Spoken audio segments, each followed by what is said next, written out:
Hey y'all, today's another good day. It's a good day to do some more Southern cooking. Last week we made cornbread. This week I'm making something that was suggested to me by a good friend on the internet. My friend Ken, he's the same guy that made that "today is a good day" sign, suggested making something called soup beans. He said whenever they had cornbread when they were growing up, his mom would always make soup beans. Well, like any good traditional Southern recipe, it seems like every family has a different way of making soup beans. I'm going to steal that idea and come up with my own version of soup beans. It's kind of a combination of a lot of different recipes I've seen. So Ken, if you're watching this, let me know what you think. Did I come close to the way your mama made it? Let's make some Southern soup beans in Wisconsin. The ingredients for our soup beans is pretty basic. First of all, we have beans. These are pinto beans. I took these beans and sorted them out, make sure there was no little rocks in them, cleaned them up a bit, and then I let them soak overnight. They plumped up quite a bit. This is a pound of pinto beans. For my soup beans, I'm going to be using a smoked pork shoulder hock. You can use a ham hock, you can use some bacon if you'd like, or keep all the meat out of it. That's okay. I'm going to chop up an onion and throw that in there. We have to have a bit of fat in our soup beans, so we're going to throw some Crisco in. This is a Southern cooking staple. And to flavor this up a little bit, we're going to use some chicken bouillon, a bay leaf, a bit of black pepper, and later on we're going to throw some salt in there if we need it. So every family recipe for soup beans seems to have similar type ingredients, maybe a little different. Some don't use the same kinds of meat. Some use no meat at all. And there's usually two different ways of cooking this, either on the stove in a kettle or in a slow cooker. We're going to do the slow cooker method. I'm going to do a rough chop on this onion. Usually I saute my onions first before putting them in the slow cooker, but just about everybody I saw making soup beans didn't do that. So I'm going to put these onions right in the slow cooker. First the pinto beans. Now the smoked shoulder pork hock. That's got a lot of meat on it. We're going to be taking the meat off there after a few hours and let that mix in with the beans. The onions. This is sort of onion forward, it looks like. Hey Mary, my sister, if you're watching this, leave the onions out. A bit of Crisco shortening. Bayleaf.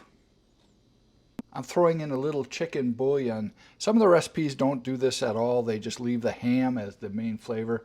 I like a little bit of chicken boost in there. A bit of pepper.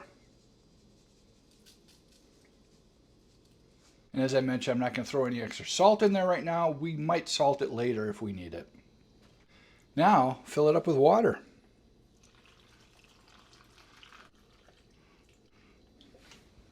All right, our slow cooker is set on high. I'm going to put a cover on this. I'm going to let this go for a few hours. I'll check on it often, make sure that we have enough water that's covering the beans. Those beans are going to soak up a lot of that water. We're going to let this cook until those beans are at the right texture and consistency. I don't know how long that is offhand. I'll let you know when we get there. 3 hours later, here we are.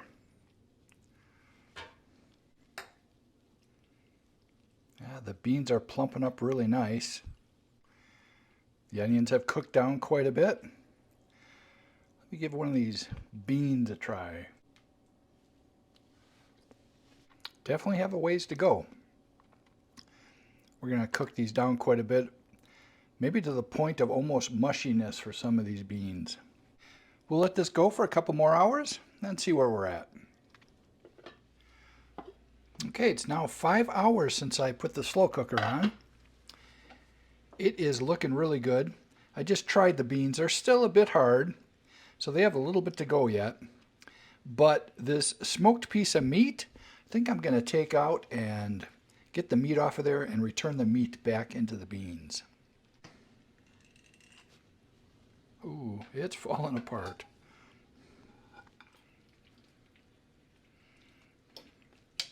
bone came off really good. I'm putting this skin back in there. That's going to leave a lot of flavor in there. So we're going to put that back in the beans.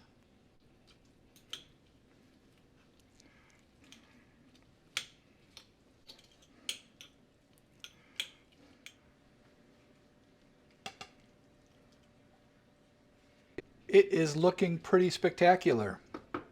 I'm leaving the slow cooker on high, putting the cover on, and we'll see you in a couple more hours.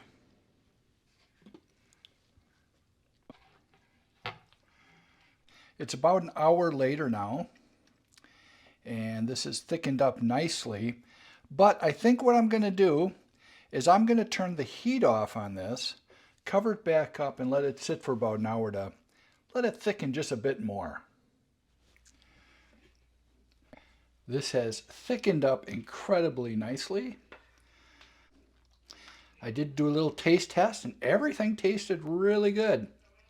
So I think it's time to serve up some of these soup beans. Last week's video we made this cornbread. This is the savory cornbread. It has some cheddar cheese and some jalapeno peppers in it. We're going to serve the soup beans over this cornbread. Break up this cornbread a bit.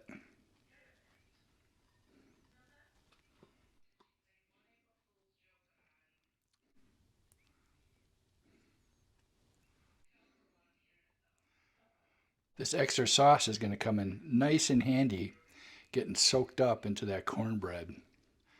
My buddy Ken tells me the best way to have soup beans is with some raw onions on top. So that's what we're going to do. That looks amazing.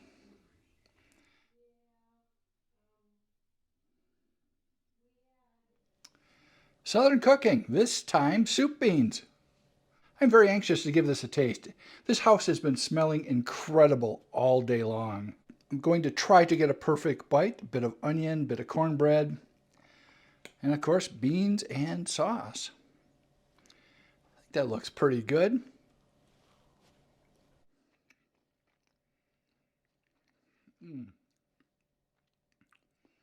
That is hearty. Wow. This is definitely stick to your ribs sort of food. This was pretty much an all-day cook. It's been about 8 hours since I first put those beans into the slow cooker. But you know what? It is worth it. So I'm kind of an old guy, and I really never heard of soup beans before. I think those Southerners have been keeping secrets.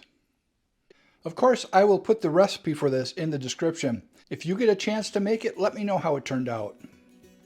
You know what? I think I like this Southern cooking thing. Next week, I'm thinking about making biscuits and gravy. Maybe if I'm nice this week, I can convince Patty to help me out making those biscuits. We'll see. I'd like to thank you again for watching to the end of this video. I do appreciate it. Subscribe if you haven't. I'm getting very close to 2,000 subscribers. As always, I had a really good day today. Hope whatever you guys are doing, you're also having a good day. See you next time.